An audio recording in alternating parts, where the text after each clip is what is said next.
Retour sur le dossier de l'abattage des bovins. Comme je vous l'ai montré vendredi, les macroniers ont perdu la bataille de la communication du fait de leur répression scandaleuse envers les éleveurs. Il y a eu une conséquence à cette défaite. Certains hommes politiques tentent désormais, timidement il est vrai, de bien se faire voir des milieux agricoles et des territoires, comme l'européiste François-Xavier Bellamy. Nous sommes opposés au Mercosur parce que l'agriculture française ne peut pas être une variable d'ajustement dans la mondialisation. Vous avez élu Pustula à la tête de la Commission européenne. Vous saviez qu'elle allait négocier puis imposer le Mercosur. Arrêtez de vous moquer de nous. Et le pire, c'est qu'il a voté 2 fois pour Pustula et la seconde fois en connaissance de cause. Un scandale. C'est assez typique des LR, de belles paroles en France, aux éleveurs ou aux Français, et puis à Bruxelles, on fait exactement l'inverse. On vote contre l'intérêt national, on vote contre le monde agricole. Cette attitude dure depuis 40 ans. Le Rassemblement national, quant à lui, essaie d'infléchir la position européenne sur l'abattage des troupeaux. Victoire! Nous avons forcé le Parlement européen à mettre au débat l'épidémie de dermatose nodulaire qui frappe nos éleveurs et sur les graves lacunes de l'Union européenne en santé animale. Notre proposition a été adoptée, malgré le vote contre des macroniers, des socialos et des escrologistes. La France insoumise s'est abstenue comme d'habitude. Très bonne initiative du Rassemblement national, mais qui a peu de chances d'aboutir. Pour s'en convaincre, il suffit d'écouter ces fonctionnaires européens sur le Mercosur ou la DNC. Et hop, écoutez ça. À l'instant, le porte-parole de la Commission européenne envoie balader Macron qui suppliait hier Pustula de lui accorder un report de l'examen de l'accord Union européenne-Mercosur. Nine! Pour la Commission européenne, signer l'accord maintenant est fondamental. Nous avons répondu à toutes les préoccupations et cet accord est très important. Circuler, il n'y a plus rien à voir. Circuler, il n'y a plus rien à négocier.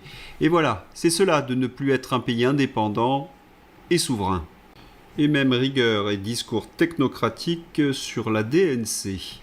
Dermatose nodulaire, ces mesures ne sont pas prises contre les agriculteurs mais pour les protéger. Ben voyons, les faire disparaître, c'est les protéger. L'Union européenne va continuer d'aider les éleveurs avec un soutien technique et financier. Traduction, soins palliatifs. Voilà, c'est ce que disent les responsables qui animent les marionnettes au pouvoir en France.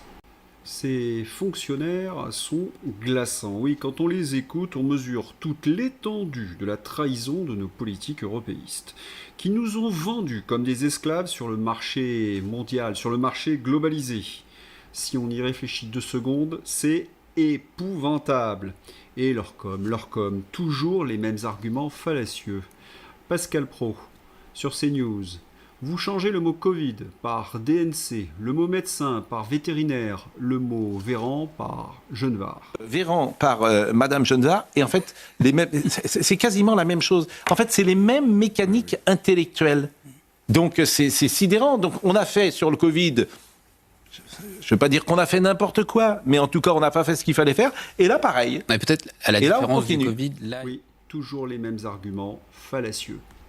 Et ils osent tout, même nous ressortir les vieux disques rayés. Oui, nous sommes le camp de la science, nous sommes la science. Et en face, de gros débiles complotistes, comme de bien entendus. C'est dans l'air, dermatose, les vétérinaires sont nombreux à témoigner qu'ils sont mal reçus alors qu'ils sont là pour appliquer un protocole scientifique qui n'a pas été établi par 3 hauts fonctionnaires. C'est une remise en cause de la science. La fameuse science, qui n'est pas appliquée partout dans le monde. Étonnant, non? La science, ce sont les plages dynamiques et ou les cafés debout. On ressort tous nos amis de la pandémie, qui ne sont pas là pour expliquer la science, comme ils disent, mais l'obéissance. Ce n'est pas tout à fait la même chose. J'ai l'impression que ce monsieur porte son âme sur son visage, et puisqu'il parle de science, eh bien, on va lui en donner. L'Autorité européenne de sécurité des aliments a suggéré que pour des maladies comme la DNC, une vaccination bien appliquée combinée à un abattage partiel, seulement les animaux malades, peut être aussi efficace que l'abattage total des troupeaux pour stopper la propagation, avec l'avantage de préserver l'élevage, car l'abattage total détruit inutilement les élevages sans bénéfice sanitaire supplémentaire. C'est la raison pour laquelle cette méthode a été utilisée avec succès en France, dans l'île de la Réunion en 1992, et elle est appliquée un peu partout dans le monde.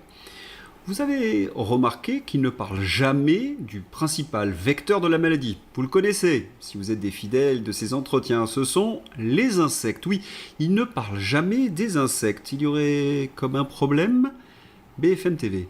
Et de l'autre côté, on avait quelque chose de magique, c'était une boucle à l'oreille. On mettait l'animal et ça durait 6 mois. 6 mois où l'animal n'avait aucune mouche, aucun thon sur le dos. Et aujourd'hui, on nous dit non, on ne peut plus la faire. Oui, c'est tout le problème. Donc, la surtransposition. il nous faut... Et oui, encore un exemple parfait de la technocratie de Bruxelles nourrie à l'idéologie escrologiste.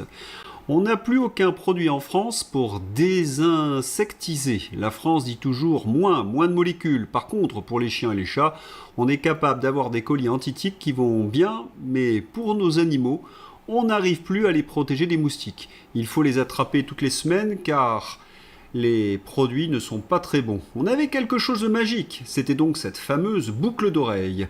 Mais aujourd'hui, elle n'est plus mise en service.